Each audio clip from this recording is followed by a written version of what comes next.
What if I told you there's an OSR game that combines old school feel with modern mechanics, does it all in less than 15 pages, is absolutely free, and has created a gaming revolution in one of the most sophisticated and exciting OSR communities in Europe? Ladies and gentlemen, welcome to Vieja Escuela.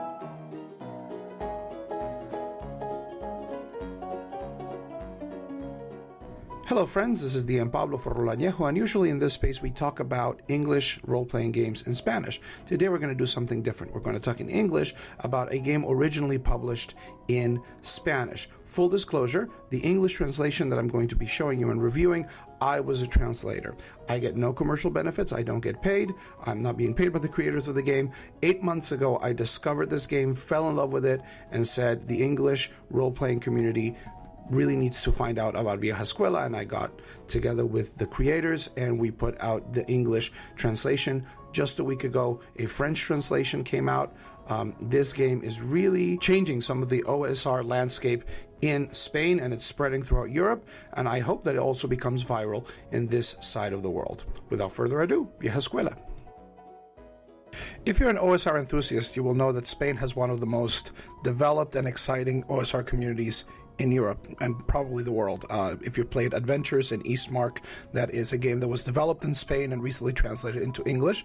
And in 2016, some of these OSR enthusiasts in Spain got together to publish a fanzine called Vieja Escuela, Old School.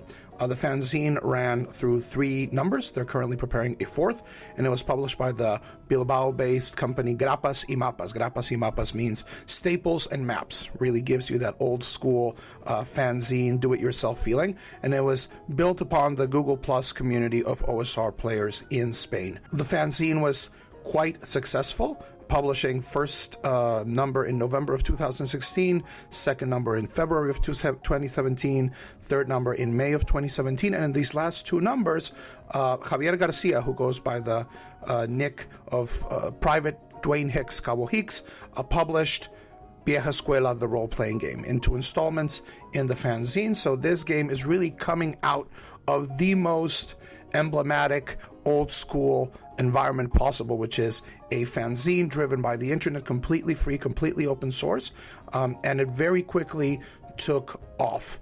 Soon after the 3rd volume of the fanzine came out, Grapas y Mapas published Vieja Escuela in Spanish as a standalone book written by Javier cabohicks García, and the people in charge of the editing and the layout are Eneco Menica and Eneco Palencia. Very soon after 2017, the Catalonian translation came out, the Euskara, the Basque language, the Gallego language translations of the game came, and then the English translation, which was translated by myself and revised by Gabriel, came out in summer 2018. The game is completely free. You can download it from the Grapas y Mapas website as a PDF. I'll put the links in the information of the video. And if you want to buy a physical copy, you can do it at lulu.com. I don't know about other places. In America, you can get it for $2.82, and it usually ships whatever Lulu takes. The size of the physical book is digest, 8.5 inches by 6, clocking in at 16 pages, with most of it is licenses, and as you will see when we delve deep into the text. And now we're inside the text. Very few reviews can say they can show you the entire book. I think that with Vieja Escuela, this is actually possible. This is an open game content, open gaming license of Wizards of the Coast, and a lot of people, as we'll see towards the end, have taken already advantage. The game is very, very new, but it has created several hacks and expansions for different settings, probably deserving a video each of their own. Incredibly creative material. The illustrations and pictures are public domain. This is a shame. There's many talented artists and illustrators in Spain, as you've seen from Adventures in the Eastmark, or even in the same fanzine. If you go and download the fanzines of Vieja Escuela, even if you don't speak Spanish, some of the artwork there is amazing. Unfortunately, I understand the difficulties of creating a game, especially when it's this bare bones. So a little bit of art would have been great, but I think it would have driven the price. And as you will see, the artwork, although it's public domain, it's very tasteful, and it really rolls with the old school feel. 4 chapters, 1 appendix, character sheet, OGL. That's it. Chapter 1, without an introduction, it just brings you into character creation. 6 attributes, just like everybody's favorite role-playing game. Strength, dexterity, constitution, intelligence, wisdom, and charisma. Rules as written is you roll 3d6 7 times, and then you adjudicate, although more orthodox OSR gamers might want to be rolling 3d6 down the line. That's not rules as written, but it really doesn't affect that much the play. That's one of the characteristics, although we're going to see when we get into the mechanics. The mechanics of the game are not necessarily what you would associate with old school, more 3rd edition, 3.5, even 5th edition, but the fact that we have really conservative modifiers emanating from these attributes means that attributes are not key. Attributes are not king. They might give you a little edge, especially in the beginning, but it's really about player skill, not character skill, which is definitely a old school characteristic of the game. Very meager modifiers for your scores, going from 3 to 18, and then you get to pick a race. The 4 traditional D&D races: dwarf, elf, halfling, and human. And the only thing that picking your race gives you, aside from role-playing flavor, is 2 talents. If you're a dwarf, you are good at detecting things in stone and infravision. If you're an elf, you have keen sight, you have really good eyesight, you have infravision. If you're a halfling, you can hide, you have an edge wall with ranged weapons. And if you're human, and this is one of the things I like, because old school games don't give humans a lot of an edge. Here, you're just getting 2 talents like everybody else. In this case, it's gumption. You live life to the fullest. You have 2 backgrounds instead of 1, and you're adaptable. You get a +1 bonus to what is, for all intents and purposes, your saving throws. Humans are hardy, they're hard to kill, they're survivors, and they move a lot. They move around, they're adaptable, so very interesting advantages given here to humans as well. If this seems a little sparse, do bear in mind that a race is just 2 talents, that's it. So you can create combinations. You want to have elf, just allow the player to pick a talent from an elf and a talent from a human, kind of like what you do in Fantasy Age. You want to create your own races? Go ahead. It's going to give you 2 talents. It's not going to touch your ability modifiers. The creators on Grapas y Mapas already have a book in which they bring this amazing catalog of new races: hippo people and badger people, gorilla people. Incredible expansions, and the only thing it gives you a little flavor for like the culture of these people and 2 talents. That's it. That's what your race gives you, and you move on. Then you pick your class. There's only 3 choices: fighter, magic user, and rogue.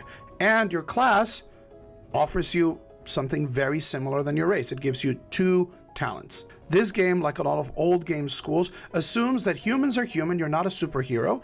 But if you're a fighter, you're slightly better at fighting. If you're a magic user, you have access to eldritch abilities. And if you're a rogue, you're slightly harder to catch. But that is it. It's not going to give you feats. It's going to give you talents. If this looks too sparse, again, the game is incredibly hackable. A character class in Vieja Escuela is 3 things pretty much: 2 talents, weapon and armor restrictions, a hit dice, 4 things, and a progression table of attack bonuses and saving throws. So 5 things. But those 5 things can be really made up. In my own homebrew of this game, I have monks, I have rangers, I have druids, I have clerics, because they're incredibly easy to create. You just take 2 talents, a hit dice, armor restrictions, weapon restrictions, and a progression scale, and you're good to go. One of the things, and a lot of the Gygaxian orthodoxy might not be happy with this game, and we're not in the mechanics yet, but I think especially for gamers that are coming from 3rd edition, 5th edition, and are discovering the old school, it's really helpful to make that transition, is that this game does have skills. It does have skills, but it's not a really long list. It's just 6 skills. Alertness, which is perception-based; actions, communication, anything that's social; lore, which is knowledge; manipulation, which is fine motor skills, disarming traps, opening, picking locks, pickpocketing, and the such; stealth, moving without being detected; and survival, just facing the wilderness and facing the unknown. You begin with 4 points. You can't put more than 1 point at level 1, and whenever you get another level, you're only going to be able to increase your skills by 1. So there are skill points, but we're not talking in levels of +6, +8, +10, 5th edition. We're going to talk a +2, a +3, maybe in higher levels, a +4 that you are being applied to those skills. So I usually play this game with teenagers in a school setting.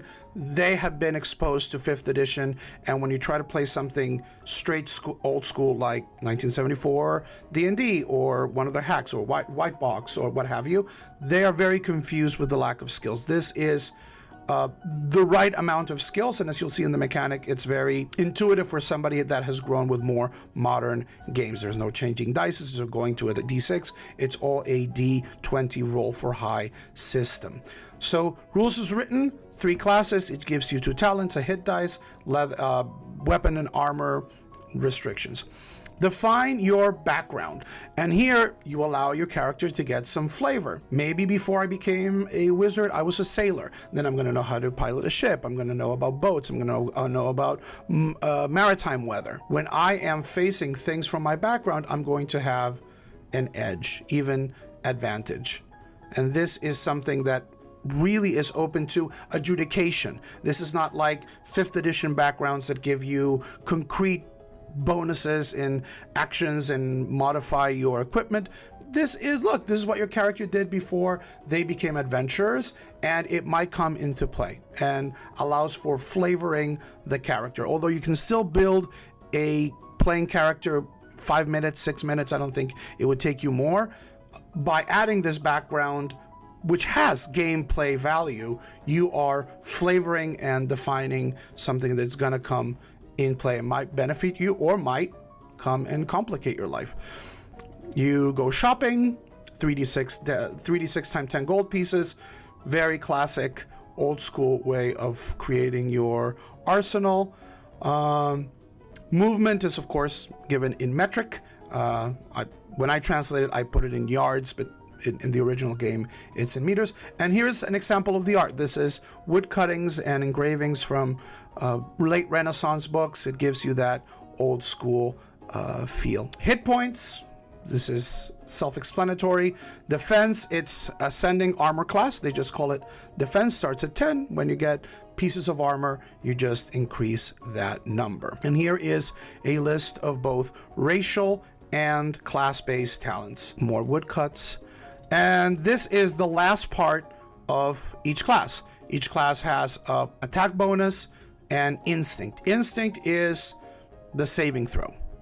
Instead of giving you it works like old D&D in that it gives you a unique number, but here is just a bonus because some saving throws are easier than others. Some situations that put you in danger might not be as challenging, or by me extremely challenging. Here it just gives you a bonus that moves up every level. For each class, the fighter just gets the advantage of having a +1 in level 1. If you're human, that is your adaptable. You get a +1 in instinct starting, which is a pretty sweet perk of being a human.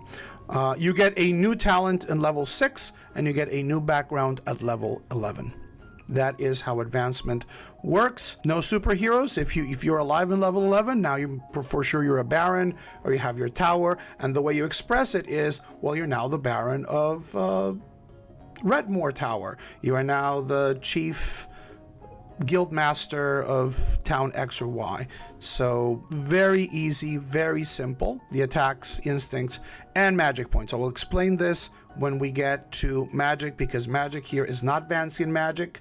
It is magic that is taken from the white hack. Very flexible, very open-ended, and for that you do require a level of magic. Chapter 2 is dedicated to game mechanics, game rules, and if you see that the most important rule is to apply common sense. This is about adjudication, not about endless charts and rules. The system that Vieja Escuela utilizes is the D20 system. Every roll that you're going to do, except for damage, is D20 plus something. In this case, it's either plus a skill, remember there's 6 skills, or plus your ability modifier, if you have any, against a DC set by the GM based on the difficulty of the action. Although when you compare this to, for example, the DC table of 5th edition, it's way lower. Why? Because you don't have as many bonuses. A natural 20 will always be a success. A natural 1 will always be a failure. And here are where your backgrounds come into play. If I have a background, let's say that I'm a sailor, and I used to be a sailor before I became a wizard, and I want to tie a knot, a good solid maritime knot, then the GM might give me an additional +2. If it's something that really touches my experience as a sailor, I might even roll with advantage. Advantage, you say? Yes. This game has advantage and disadvantage, the mechanic that came from the White Hack but has really been made popular by 5th edition. If you have advantage in a roll, you roll 2d20s and pick the highest results. If you have disadvantage, you roll 2d20s and pick the lower result. Time management, you have this dichotomy between exploration time and combat time, and it is way more like a modern game. An exploration turn is 10 minutes. A combat round is 10 seconds, not 1 minute like 74 D&D. This helps you manage resources and the such, but the combat round being shorter is a more modern flavor to the game, which I would describe as an old school heart with modern contemporary mechanics, and therefore a very good bridging game for people that are coming from modern games into the OSR. Combat, there is no initiative, although I personally, when I play this game, I do have them roll initiative. I like the randomness of it. Rules is written, you always go in order of dexterity. D20 to hit plus your attack modifiers plus any other attacks that other modifiers that you have to hit over the defense or the armor class of the target, and back and forth. I really like the way they do critical hits. Critical hits is a natural 20, 19 and 20 for higher level fighters that have accurate blow, and there it's not just double damage. It says if you can't think of anything else, it's maximum damage +1. Here you have to propose a consequence. I lay the target prone, I damage his shield, I disarm him, which forces players to really think strategically, and then it doesn't become a tit for tat hit point race to the bottom. Same thing with fumbles, and that depends on the sadism of your GM. Death and healing, and here I think some old school gamers will start shaking their heads. You don't die at 0 hit points. You are incapacitated, and if you do not get any assistance within the next minute and a half, you die.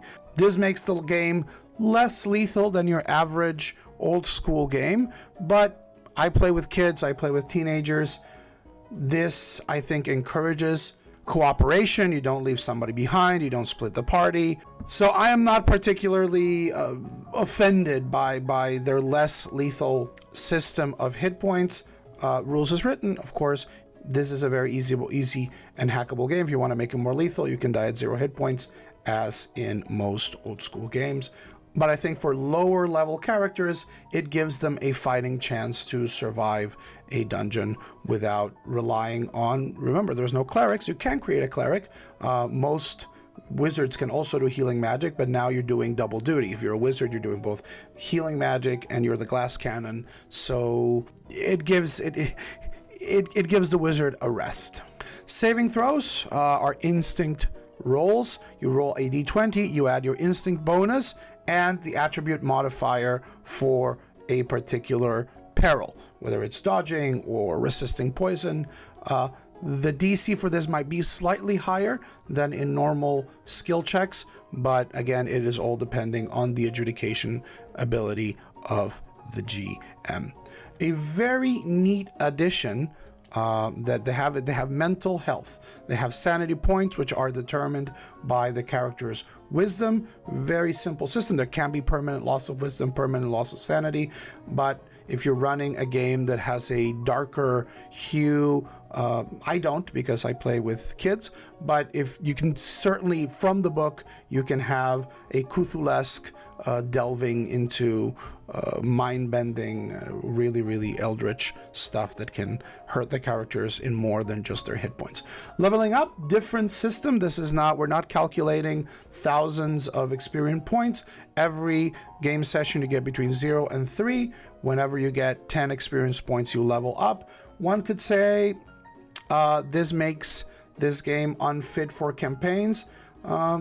Might be so. I haven't been playing it long enough to really get into this problem. I've advanced the characters that I play with till 5th, 6th level, and they look fine. But even if you say that on average you would get between 2 experience points, 3 experience points, that you could have 100 sessions, 150 sessions before you top the game, well, that's pretty good. If I really don't know if 2 or 3 years that you can get out of a character is not a good, decent time for a character. I particularly like the experience point, and it's based on role-playing more than treasure or other markers of success for experience. We've spoken a little bit about how you level up. At level 6, you get, a lovely woodcutting of a medieval party. Death is feeding them some rotten ale. You get an extra talent, and then when you're in level 11, you get a new background, and that is it for rules. At 15 pages, Vieja Escuela is not going to give you a setting. It's very hard to do. But from the magic rules, it does emerge that this is a game that is going to be very good for playing sword and sorcery kinds of games. Very low magic, where magic is powerful, chaotic, eldritch, and not common. This is not high fantasy. The way that magic works is like in the White Hack. You have a number of magic points if you're a spellcaster, and you negotiate with the GM. I want to do this. The GM says, well, it's going to cost you 3, 4, 5 magic points depending on the effect, and if you have them, you spend them. Might want you to sacrifice extra gold, extra hit points. Magic always comes at a cost.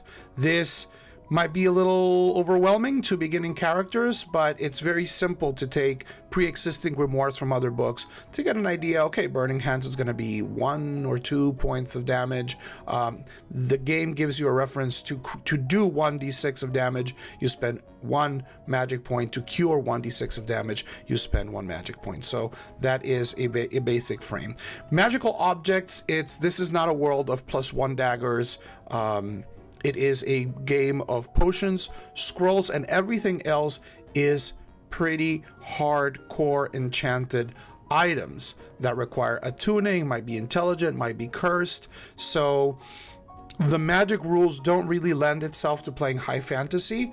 Magic here is always going to be something that the common folk are going to fear. It's very chaotic, but also very powerful. I like the freedom. I like the White Hack system of magic, and I've enjoyed Vieja Escuela in it. It might be daunting for some characters, but it's very easy to adapt, especially if you're an experienced player, to adapt pre-existing grimoires into effects that your spellcaster can do. And the same thing can go, that magic is covered in 2 pages, and the Bestiary is 1 page. And the way it works, whenever you have a creature, it gives you a level. Its level, it's an attack bonus, its instinct bonus, and its hit die for hit points. So, as you see, very simple description of classical monsters. This really is evocative of like swords and wizardry, light or continual light. And the only thing that you need in order to adapt other bestiaries from like White Box or Swords and Wizardry or basic fantasy is add if you're playing rules how it's written, is to add a dexterity code, like how much dexterity does this have to determine initiative. If you're doing initiative, you don't even have to do this. You just have the hit dice of the creature that serves as attack bonus, as its instinct bonus, and it determines how many hit points the creature has. Here you have a short list of traditional D&D monsters that can get you started, but the simplicity of the game really lends itself for very easily hacking other creatures from other games and other systems.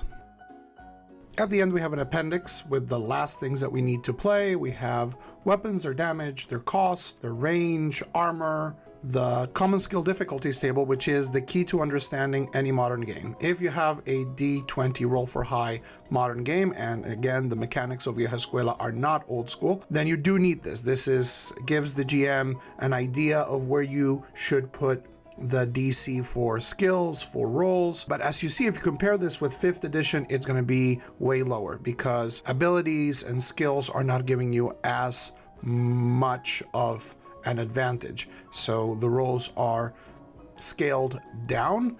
You have sundry gear, common use of the skills, examples of how to do instinct rolls, and a very simple monetary exchange system. It doesn't have electrum, it doesn't have platinum, just gold, silver, and copper.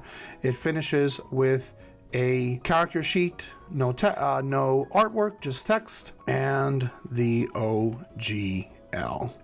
And that brings us to page 16 and the end of the game. So now that I've shown you the game in its entirety, I want to share with you the 4 reasons why I think this game is brilliant. The first one is simplicity. Now, most OSR's games, however, this is very simple, but the bare boneness of Vieja Escuela is really evident. It's 15 pages long. You can't get more bare bones than that. And it's a simplicity that is beyond nostalgia.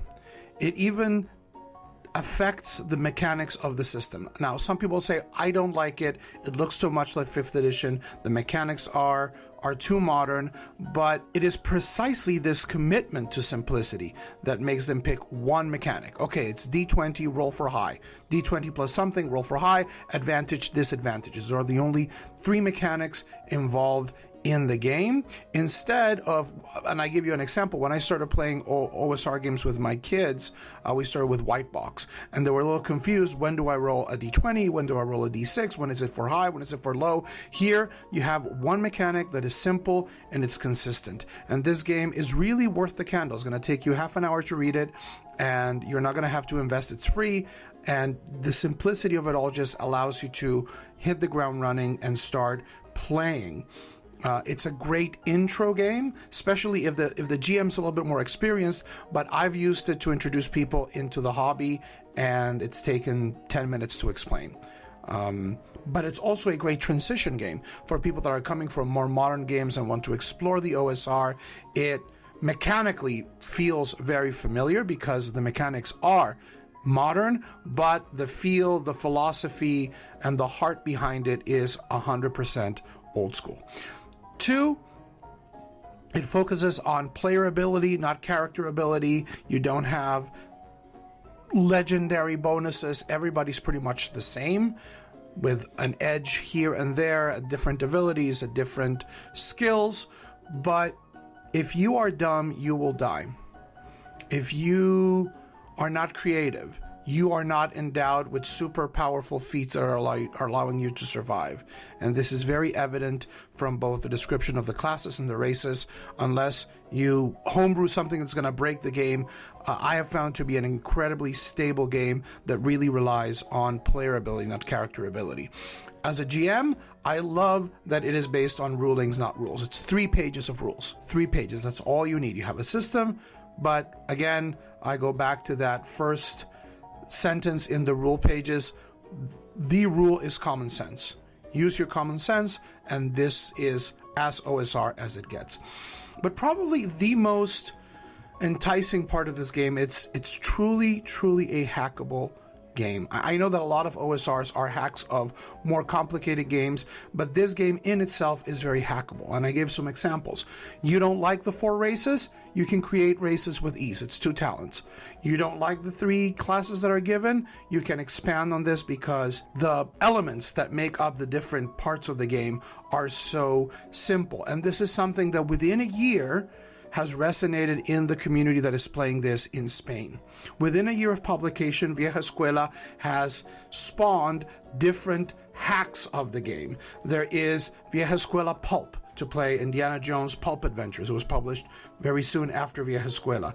You have Cyberpunk, which was made by Eneco Menica and Eneco Palencia. It was done to take the rules of Vieja Escuela and create a cyberpunk environment. It's a little more robust because it has hacking and firearms, but it's the same rules of Vieja Escuela taken to a different environment. You have Wild West, lovely game by Manu Saiz. You have Eneco Palencia's Our Last Summer, Nuestro Último Verano, which is a game to play kids movies, gang movies from the 80s. Stranger Things, Goonies, E.T., and if you buy a physical copy of the game, and I think I'm going to be the only person in America with a copy very soon, hopefully, it comes in a VHS box. I am super psyched. Definitely a future unboxing on this channel. And this is just the hacks that have been done by the people in Grapas y Mapas. There's been other hacks that have been done separately. Vieja Escuela Zombies, Vieja Escuela Feudal Japan. There's people right now working on Vieja Escuela D20 System, Vieja Escuela for Space Opera. So it is so do-it-yourself. It's so DIY. It's so hackable that in very short time, it has spawned a constellation of games using the same guts, the same mechanical approach and simplicity to expand the rules of the game beyond fantasy and give it a lot of flavor. I hopefully will get to do some videos about these expansions and hacks because they're very creative and they do in very few pages what other games take a lot more space and time and effort to do. So I love Vieja Escuela. That's why I translated it. And I hope that with this video, I have enticed you to go and download it and invest the 30 minutes, 40 minutes that it's going to take to read it. And it's going to allow you to do standalones or even campaigns with kids, with people who are transitioning out of modern games into old school with incredible ease, or even inspire you to create your own hacks and do it yourselves. For Rolañejo, this is your DM Pablo, and until I see you again, keep playing and have a lot of fun.